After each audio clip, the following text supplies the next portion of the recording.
बेटा और बेटी दोनों में फर्क क्यों?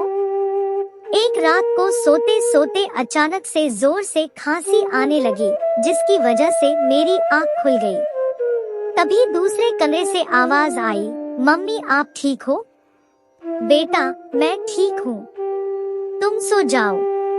मेरा 10 साल का बेटा, जिसे सुबह ना तो घड़ी का तेज बजता हुआ अलार्म जगा पाता है और न ही उसके पापा की जोरदार आवाज, मगर आज मेरे खांसने पर जब नींद में ही उसके मुंह से मेरे लिए चिंता भरे शब्द निकले तो सच कहूँ बहुत ही प्यार आया अपने बेटे पर।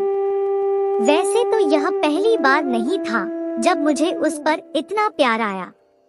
वो तो है ही इतना प्यारा और समझदार।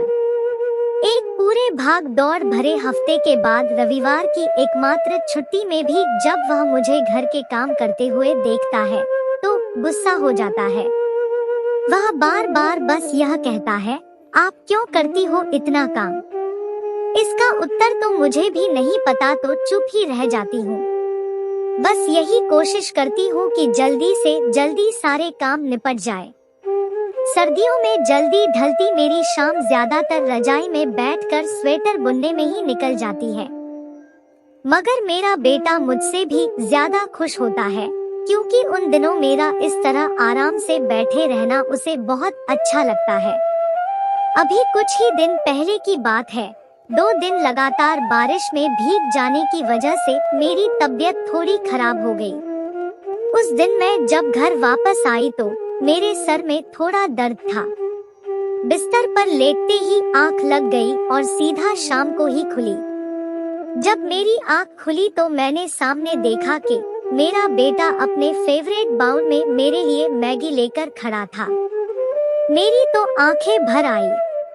मन से दुआएं निकल रही थी उसके लिए और बहुत सारा प्यार उमड़ रहा था। मेरे मन में बार बार बस यही ख्याल आ रहा था कि कौन है वो लोग जो कहते हैं कि अपने माता पिता का ध्यान बेटों से ज्यादा बेटियां रखती है, या अपने माता पिता के दर्द को बेटों से ज्यादा बेटियां महसूस करती है। मैं यह नहीं मानती चाहे बेटा हो या बेटी है तो हमारा ही अंश, उन दोनों की नसों में हमारा ही खून दौड़ रहा है।